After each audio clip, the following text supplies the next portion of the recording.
दोनों मंत्री जब को भवन के मुख्य गेट पर जाते हैं, चरण में गिर जाते हैं। राम राम और हाथ जोड़ कर कहते हैं, भी क्या बताऊं कि जो महाराज दशरथ सिंह के समान चलते थे, आज तक महाराज दशरथ अपने ही घर में हार चुके हैं। महाराज को भवन में चलने पर पड़े। प्रभु का तो क्या, पिताजी और को भवन में। अरे मंत्री कहो झूठ है, यह सब बात झूठ है। मेरे पिताजी इस समय में को भवन नहीं जा सकते हैं, क्योंकि मेरे पिताजी कल मेरा राज तिलक करेंगे। इस समय पिताजी राज दरबार को छोड़कर को भवन नहीं जा सकते। कहो न मंत्री, यह सब बात झूठ है। दोनों मंत्री हाथ जोड़कर कहते, नहीं भैया, आपसे मैं झूठ क्यों बोलूं, बात बिल्कुल सत्य है।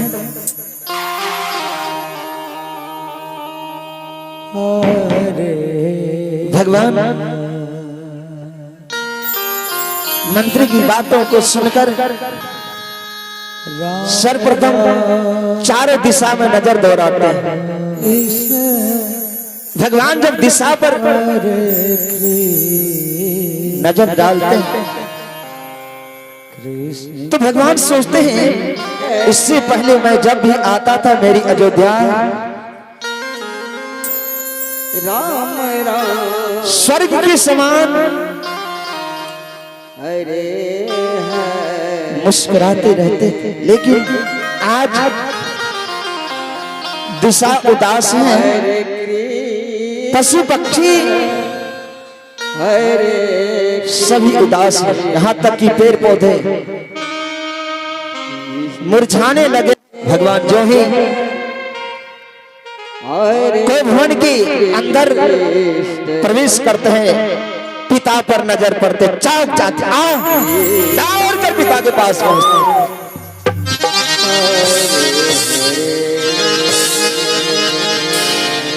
बार बार पिता को झकझोरते हैं, उठाने का प्रयास। पिताश्री, हे पिताश्री, क्षण भर की खुशी देकर आप स्वयं को भवन को आगा। ऐसी खुशी मुझे नहीं चाहिए, मुझे राजा नहीं बनना है। आपको क्या हुआ पिताश्री? महाराज बेहोश। दूसरी तरफ प्रभु जब को भवन में नजर डालते हैं, माँ के ऊपर पड़ते हैं। भगवान माँ की गई हरे हरे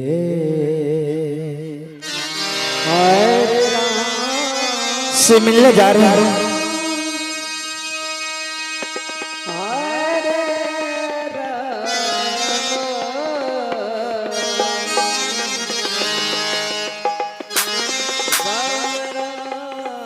माँ की चरण में झुककर प्रणाम करते हैं। प्रणाम माते, पुत्र राम का प्रणाम स्वीकार कर। इससे पहले मैं जब कभी तुम्हारे चरणों में माँ,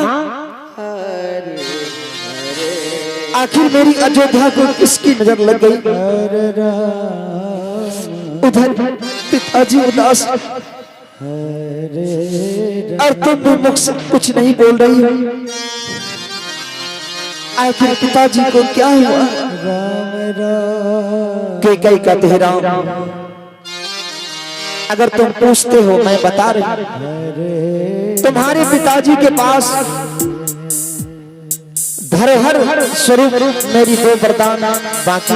हरे कृष्ण आज मैंने तुम्हारे पिताजी से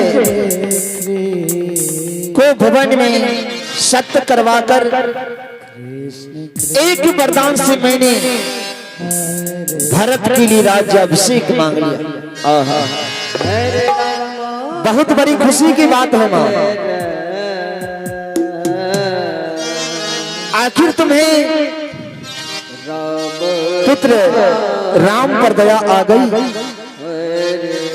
कि मेरे सर पर भार आने से पहले मेरे सर की भार उतार कर तुम मेरे छोटे भाई भरत के सर पर दे रही। आज मैं बहुत खुश हूं मां, अपने आप को भाग्यवान समझता हूं कि जब मेरे आंखों के सामने मेरे छोटे भाई जब राज सिंहासन पर होगा तो मैं खुशी से फूले नहीं समाऊंगा। अगर इसके लिए पिताजी चिंतित हैं तो मेरे ऊपर छोड़ दो, मैं समझा लूंगा। आखिर तूने दूसरी वरदान क्या मांगा? कि पुनः का ध्यान दूसरी वरदान से मैंने तुम्हारे पिताजी से सत्य करवाकर तुम्हारे लिए मेरे लिए कोई अच्छी वरदान मांगी होगी। हाँ हाँ राम, तुम्हारे लिए तपस्वी के वेश में 1 वर्ष नहीं 2 वर्ष नहीं पूरे 14 वर्ष तुम्हारे पिताजी से मैंने तुम्हारे लिए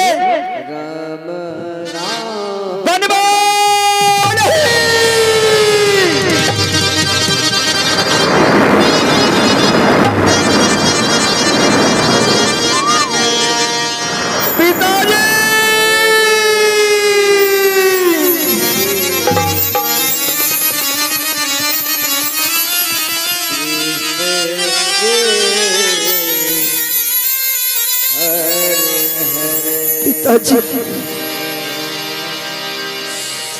क्या आप करने जा रहे थे? क्या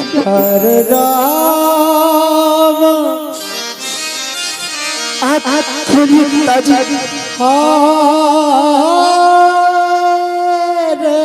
महाराज को जब कभी कभी होश आता है तो मुख से निकलते कोई मेरे राम को बुला लिया, कोई मुझे राम से दर्शन करवा दे। आखिर मेरे राम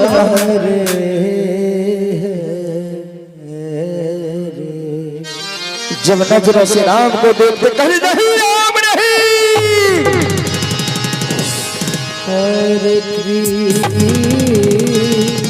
दौड़ कर घर से निपट जाते हैं और कहते बेटा यह काली नागिन मुझसे सत्य करवा कर एक वरदान से भरत के लिए राज्याभिषेक और दूसरी वरदान से तुम्हें वन भेज रहा है।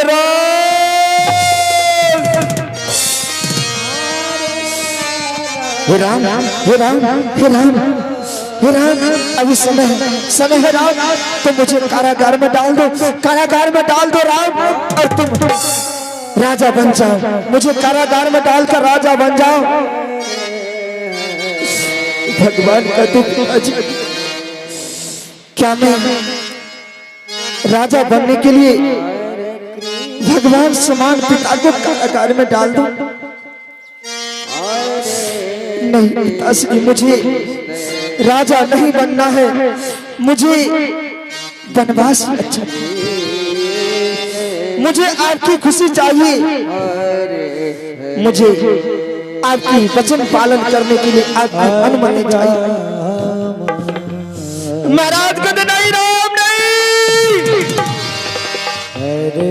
तुम वन को नहीं जाओगे, नहीं जाओगे, नहीं जाओगे, नहीं जाओगे। और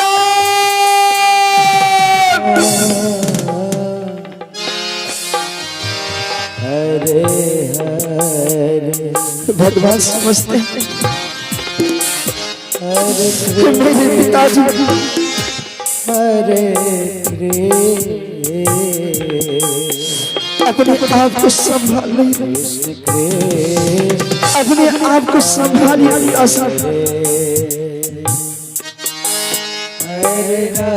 पिता को संभालते हुए ले जाकर आसन पर सुलाता। पिताश्री, मैं आपका बेटा हूँ, आपके वचन पर